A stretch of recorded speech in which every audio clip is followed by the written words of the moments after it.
ශාන්ති 2021 10/28 උදෑසන මුරලී බාප්දදා මధుබන් මුල්ලි සාරය සුමිහිරි දරුවනි ඔබ පමාවේ පැමිණ ඇති නමුදු ඔබ සීඝ්‍රයෙන් උත්සාහ දරන්නේ නම් ඔබට ඉදිරියෙන් යාමට හැකි වේ. අන් අය ගැන කරදර වීම නවතා ඔබගේ උත්සාහයන් වල කාර්ය බහුල වන්න. ප්‍රශ්නය කිසිම මිනිසෙකුට සිදු කළ නොහැකි පියාගේ කාර්ය කුමක්ද? පිළිතුර මනුෂ්‍යයන්ව දේවතාවන් බවට පරිවර්තනය කර ඔවුන්ව සාම දේශයේ සහ සතුරු දේශයේ අධිපතියන් බවට පත් කරවීම ඒ කායන පියාගේම කාර්ය පමණයි. කිසිම මිනිසෙකුට මෙම කාර්ය සිදු කළ නොහැක. ඔබ දෙවියන්ගේ වදන් වලට සවන් දෙන්නේ සංගම යුගයේදී පමණයි යන විශ්වාසය ඔබට තිබේ. පෙර චක්‍රයේදී කළ එම ආකාරයෙන්ම පරමාත්ම දෙවියන්ම දැන් ඔබට සාජෝගාව උගන්වනවා. ඕම් ශාන්ති අසීමිත ආධ්‍යාත්මික පියා අසීමිත ආධ්‍යාත්ම දරුවන්ට උගන්වනවා. ඥානයේ සෑම වදනක් හෝ මණිකක්ම රුපියල් 100,000 ගාණක් වටී. දෙවියන්ට රුක් සහ බසන්ට යයිද කියන බව පියා විස්තර කර දී ඇත. ඔහුට ස්වරූපයක් තිබෙන අතර ඔහුගේ නම ශිව බාබාය. ඔහු ඥානයේ මහා සාගරය වන අතර මෙම ඥානය තුලින් ඔබට විමුක්තිය ලැබෙයි. ඥානීය ධනෙ මෙන්ම ඉගෙනුමක්ද වේ. ආධ්‍යාත්මික පියා ඔබට මෙම ඥානය ලබා දෙයි. ජීවාත්මයකට ආධ්‍යාත්ම ජීවයක් ප්‍රාණියෙක්යයි කියයි. භක්ති මාර්ගයේ ජීව පියා මුණ ගැසීමට බොහෝසේ වැටි සැරිසරයි. ඔවුන් ඔහු සොරයි. දෙවියන් යනු සිවා පමණක් බව ඔවුන් විශ්වාස කරන නමුත් ඔවුන් දිගටම වටේ සැරිසරයි. පරම්පියා පැමිණ විස්තර කරයි. ආධ්‍යාත්මික දරුවනි ඔබ අවිනාශී වන අතර පරම ධනව්වේ නිවසියන්ය. ඔබ එහි සිට මෙහි පහළට ඔබගේ චරිත කොටස් රඟපෑම සඳහා පැමිණෙයි. ඔබ දුර ඈත දේශයේ නිවසියන්ය. මෙය නාටකයක් වන අතර එයට ජය හා පරාජය දුක හා සැපෙහි රංගනයක් යයි කියයි. පියා විස්තර කරන්නේ මා සහ ඔබ සියලු දෙනාම සාම දේශයේ නිවසියන්ය. එයට නිර්වාණ දේශය යයිද කියයි. ප්‍රථමයෙන් තමන් එම ස්ථානයේ නිවසියන් යන විශ්වාසය ඇති කරගන්න. ජීවාත්මන අපගේ මුල්ම ධර්මතාවය සාමයයි. මුළු අවිනාශී කොටසම ජීවාත්මය වන චිත්තෙහි පටිගත වී තිබේ. පියා ඔබට උගන්වයි. ඔබ ලෝකයේ මිනිසුන් ගැන කරදර වෙයි. දෙවියන්ගේ වදන් වෙනත් කිසිම කාලයකදී නොව සංගම යුගයේදී පමණක් පැවසෙන බවට විශ්වාසය ඔබට තිබේ. මිනිසුන්ව දේවතාවන් බවට වෙනත් කිසිවෙකුට පරිවර්තනය කළ නොහැක. ඔවුන්ට කිසිවෙක්ව සාම දේශයේ හෝ සතුරු දේශයේ අධිපතියක් බවට පත් කළ නොහැක. පියා ඔබ එය බවට පෙර චක්‍රයේදී පත් කළා. ජනාධිපති කෙනෙක් බවට දැන් පත් වී ඇති කෙනෙක් දැන් සිට වසර 5000කට පසුව නැවතත් එය බවට පත් වේ. මුළු ලොවෙහිම ජවනිකාව සහ දර්ශන නැවතත් වසර 5000කට පසුව ඒ අයුරින්ම සිදු වේ. මහලු මව්වරුන්ට මේ සියලුම දේවල් ධාරණය කරගත නොහැක. එබැවින් ඔවුන්ට කරුණු 3ක් පමණක් මතක තබා ගැනීමට යයි කියයි. ජීවාත්ම වන අප සාම දේශයේ නිවසියන්ය. ඉන්පසුව අපි සතුරු දේශයට යයි. පසුව චක්‍රයෙන් භාගයකට පසුව රාවණගේ රාජධානිය ආරම්භ වන විට අපි පාපයේ ගැවීම ආරම්භ කරයි. ඒට දුක් දේශයයි කියයි. දුක් දේශය අවසානයකට පැමිණෙන විට පරම පියා පැමිණ මෙසේ පවසයි. මා සිහි කරන්න. ඔබ ආපසු සාම දේශයට සහ සතුරු දේශයට සැගෙන යාමට මා පැමිණිය යුතුමයි. පැමිණ පියාට අයත් වූ අය දැන් පැමිණ ඔවුන්ගේ උරුමය හිමි කර ගනී. සූර්ය වංශික හා චන්ද්‍ර වංශික රාජධානි ස්ථාපිත කෙරෙනවා. මිනිසුන් මිලියන ගණනක් පැමිණ පියාට සවන් දී එක්කෝ තව දෙයක් වටහා ගනී. බොහෝ වර්ධනය සිදු වෙයි. ඔබට සෑම තැනකටම ගොස් සෑම කෙනෙකුටම විස්තර කිරීමට සිදු වෙයි. බොහෝ දෙනෙක් මේ ගැන පුවත්පත් වලින්ද අසා දැනගනීවි. පාකිස්තානයේ දෝන් පුවත්පත් වලින් මේ ගැන කියවයි. එහි අසුන්ගෙන සිටින අතර ඔවුන් පුවත්පත් වලින් මේ ගැන කියවයි. එහි අසුන්ගෙන සිටින අතර ඔවුන් මෙම දැනුමට සවන් දෙයි. ගීතාව මුල්ලෝ පුරාම ප්‍රසිද්ධියට පත් කර ඇත.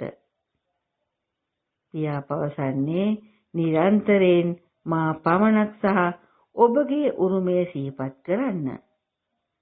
ඔවුන් මේ පුවත්පත් වලින් කියවන විට බොහෝ දෙනෙක් බ්‍රාහ්මණයන් වෙයි. තම උරුමය හිමි කර ගැනීමට අවශ්‍යය නියත වශයෙන්ම පැමිණ එය හිමි කර ගනී. තවම ටික කාලයක් ඉතිරිව තිබෙන අතර වර්ධනය දිගෙන් දිගටම සිදු වෙයි.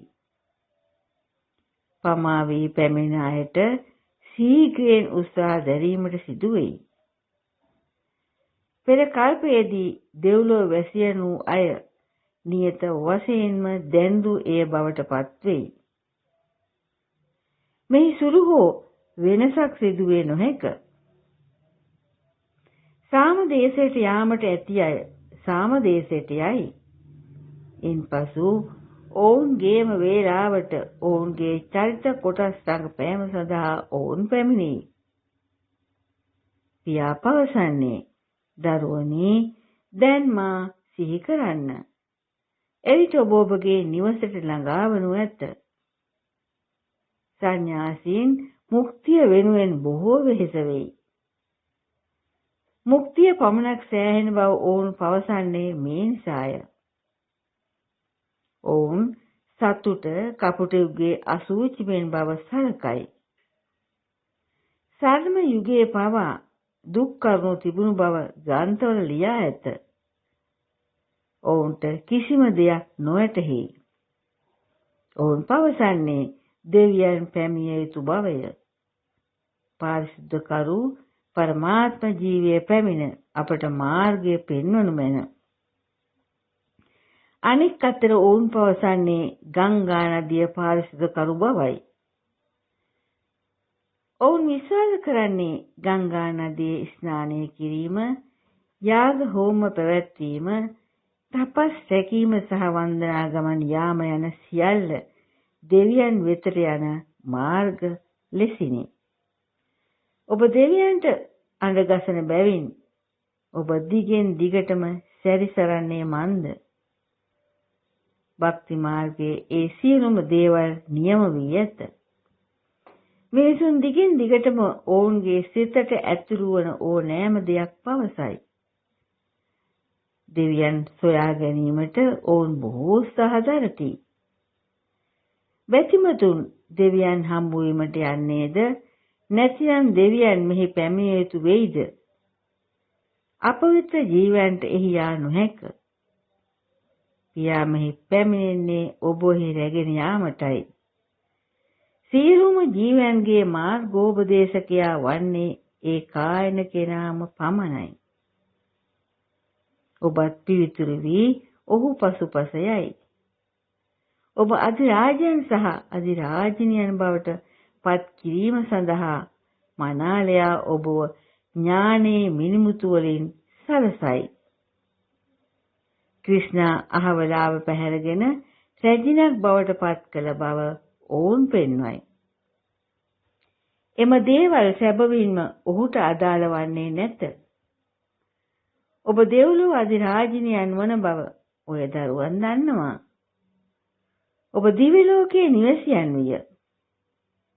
පියා දැන් ඔබව නැවතත් ඔවුන් බවට පත් කිරීමට පැමිණ ඇත. එය උපත් 84ක් පිළිබඳ කාරණයකි. කිසිම කෙනෙකුට උපත් මිලියන 8.4ක් සිහි කළ නොහැක. ඔවුන් සර්ම යුගයට වසර 100,000 ගාණක්ද සිදී යුගයට එයට අඩු වසර ගාණක්ද පෙන්වා ඇත. ගන්නේ ඔබින්නේ නැත. පියා ඊතා පහසුවෙන් ඔබට සෑම දෙයක්ම පවසයි. කරුණු දෙකක් පමණක් සිහියේ තබා ගන්න. ඇල්ෆා සහ බීටා.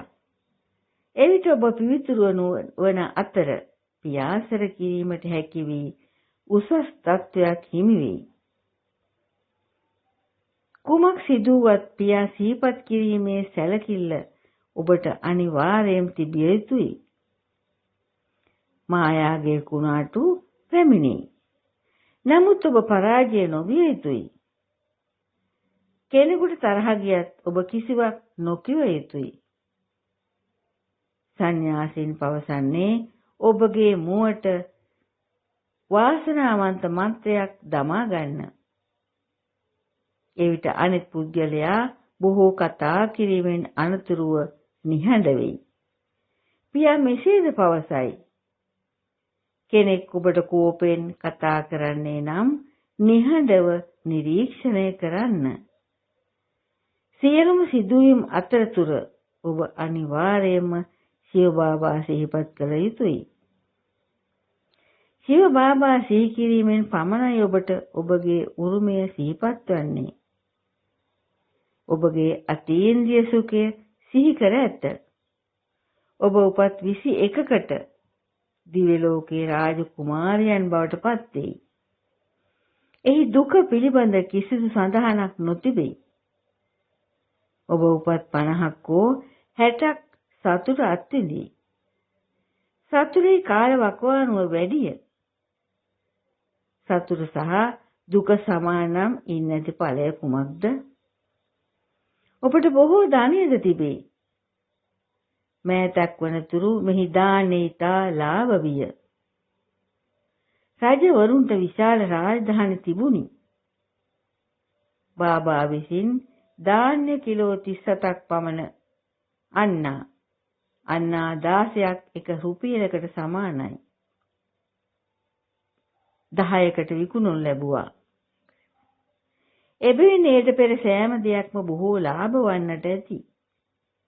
එකල මිනිසුන් සුළු පිරිසක් සිටින්නට ඇති. ඔවුන්ට ආහාර පිළිබඳ ගැටලුවක් නොතිබෙන්නට ඇති. ඔබ ප්‍රථමයෙන් නිවහනට ගොස් ඉන්පසුව නව ලෝකයට ගොස් ඔබගේ නව චරිත කොටස් රඟපාන බව ඔබ දැන් සිහියේ තබාගත යුතුයි. එයි ඔබගේ සිරුරු සතෝපදාන පදාර්ථයන්ගෙන් නිර්මාණය වෙයි. දැන් පංච මහා භූතයන් මුළු මනින්ම තමෝපදාන සහ අපවිත්‍ර වී ඇත. ජීවාත්ම සහ සිරුරු යන දෙකම අපවිත්‍රයි. එහි ශරීර රෝගී නොවේ. මේ සියලුම කාරණා වටහා ගත යුතුයි. මෙහිදී ඔය දරුවන්ට සෑම දෙයක්ම ඉතා පැහැදිලිව විස්තර කර දෙන නමුත් ඔබ ආපසු නිවසට ගිය විට ඔබට ඒවා අමතක වෙයි. මේ වලාකුළු පිරී ඇති විට ඒවා බොහෝ සතුටින් සිට නමුත් පිටතට ගිය සැනින් ඔවුන්ට අමතක වෙයි. පෙර බොහෝ නැටුම්ද තිබුණි. පසුව ඒ සියල්ල නතර කරනු ලැබුවා. මිනිසුන් සිතුවේ මෙහි විද්‍යාවන් සිදුවන බවය. භක්ති මාර්ගයේ ඔවුන් තීව්‍ර භක්තියේ යෙදෙන විට ඔවුන්ට දර්ශන ලැබෙන්නේ ඉතා අපහසුවෙනි. මෙහි භක්තිය පිළිබඳ ප්‍රශ්නයක් නැත. අසුන්ගෙන සිටීදී පවා ඔවුන් ධානයගත වෙයි. මෙහි විද්‍යා ඇති බව මිනිසුන් සිතුවේ මේ නිසාය. මෙකල ලෝකයේ බොහෝ අය දෙවියන් බවට පත් වී ඇත. ඔවුන් තමන්ට සීතාරාම්, රාධේ, ක්‍රිෂ්ණා වැනි නම් දී ගනී. දිව්‍ය ලෝකයේ අධිපතියන් සහ අපායේ වැසියන් අතර විශාල වෙනසක් තිබේ. මේකල සෑම කෙනෙක්ම අපායේ වැසියෙකි. මේ ඉතා පැහැදිලිව ඉනිමග පින්තූරයේ පෙන්වා තිබේ. දරුවන් ඔවුන්ගේම ආවර්ජනය තුළින් ඉනිමගෙහි පින්තූරය නිර්මාණය කර ඇත. බාබා මෙය දැක බොහෝ සතුටටපත් විය. ඉනිමගෙහි පින්තූරයේ සෑම දෙයක්ම අන්තර්ගත වී ඇත. දිගටම භක්තිය යෙදමින් තඹ යුගයේ සිට දූෂිත රජවරුන් පහළට පැමිණ ඇති ආකාරය ඔවුන්ට දැන් කිරුළ නොමැත. පින්තූර භාවිතා කරමින් විස්තර කිරීමට ඉතාමත් පහසුයි. උපත් 84කට පහළට බසින ස්ථිතිය තිබෙන ආකාරය සහ ඉන්පසුව ඉහළ නැගීමේ ස්ථිතිය ඇතිවන ආකාරය පිළිබඳව ඔබට විස්තර කළ හැක.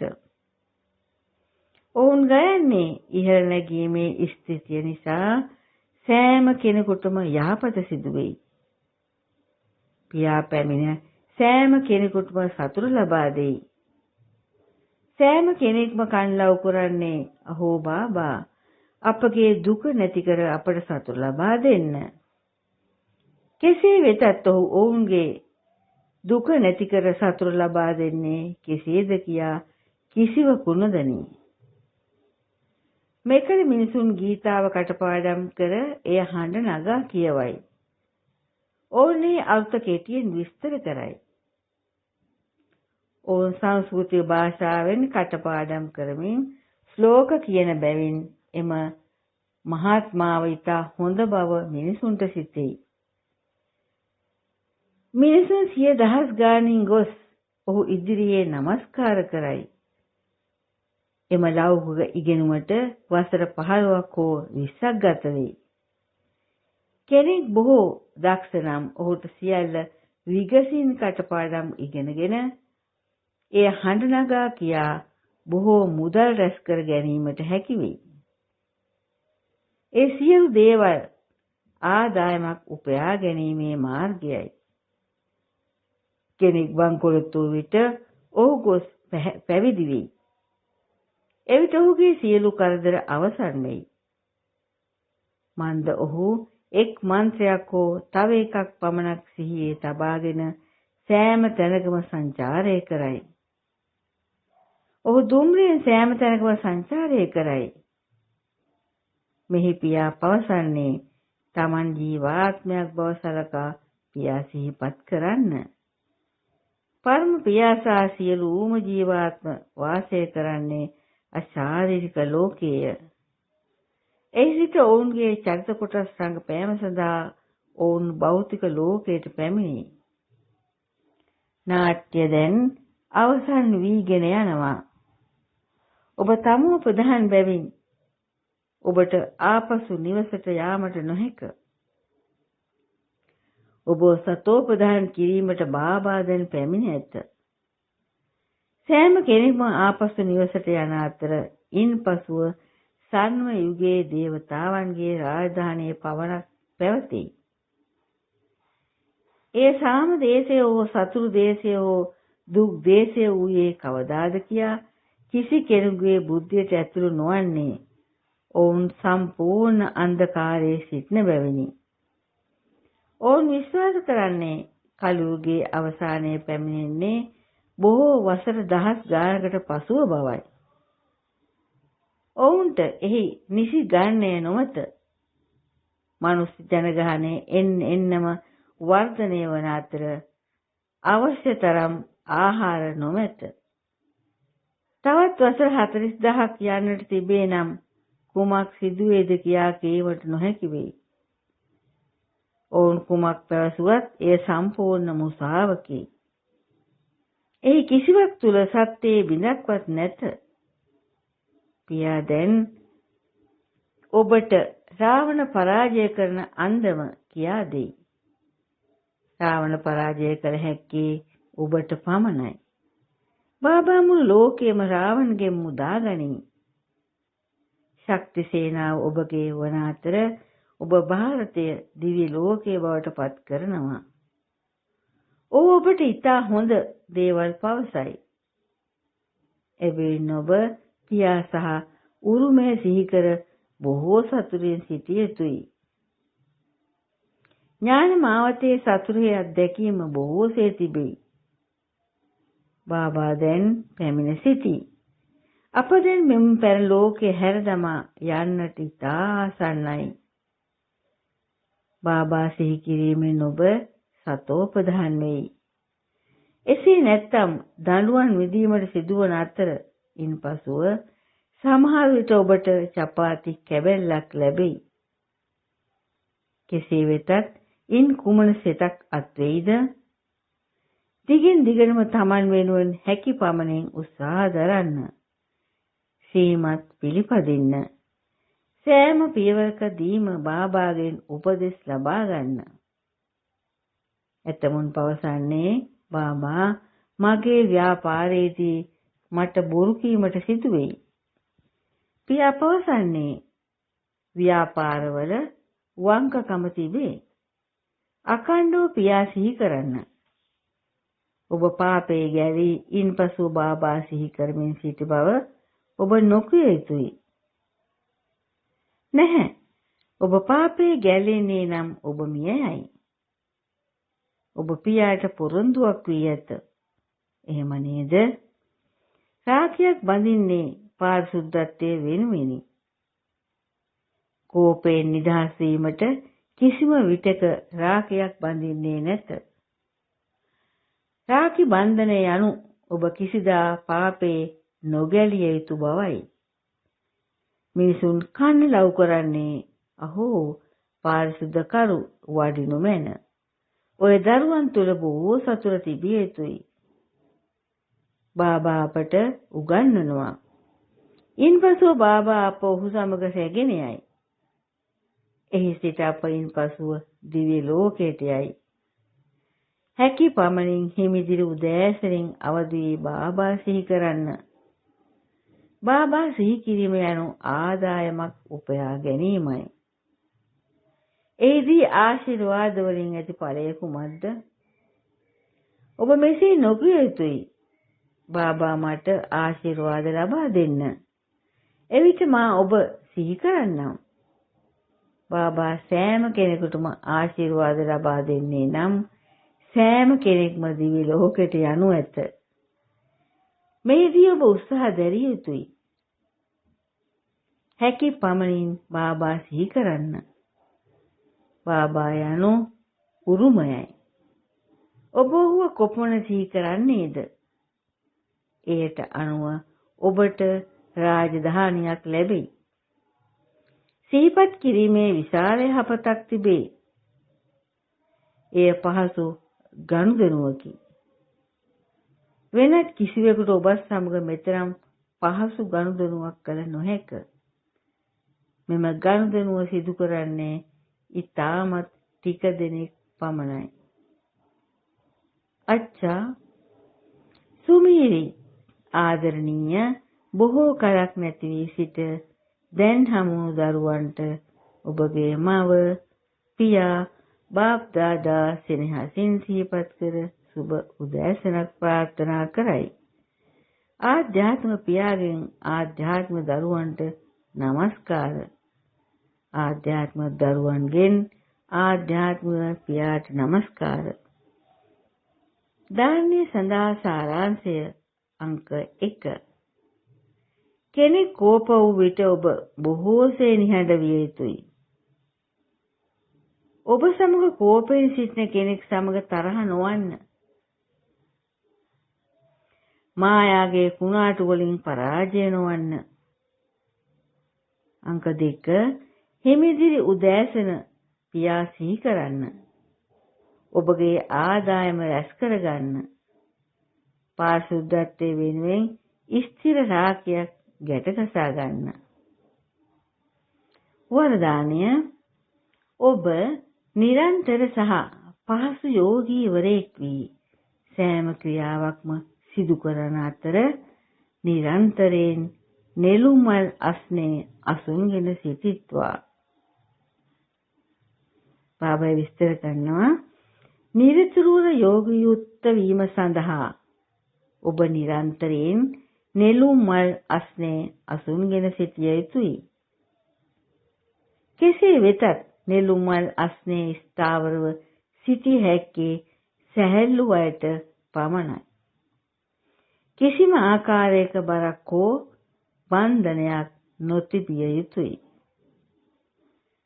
සියලුම බන්ධන ඔබගේ මනසේ සිතිවිලිවල බර, සංස්කාරයන්ගේ බර, ලෝකේ විනාශ වන දේට ඇති ආකර්ෂණයේ බර, ඔබගේ ලෞකික නෑදෑයන්ට ඇති බැඳීමේ බර අවසන් වූ විට එවිට ඔබට නෙළුම්මල් අස්නේ අසුන්ගෙන නිරන්තර යෝගීවරයෙක් වීමට හැකි වෙයි. පාඨය දරා ගැනීමේ ගුණධර්මය ධාරණය කරගන්න. එවිට ඔබට බොරුවේ ආධාරය ගැනීමට සිදු නොවේ. දරා ගැනීමේ ගුණධර්මය ධාරණය කරගන්න.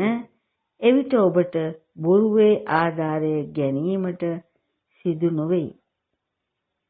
ඕම් ශාන්ති.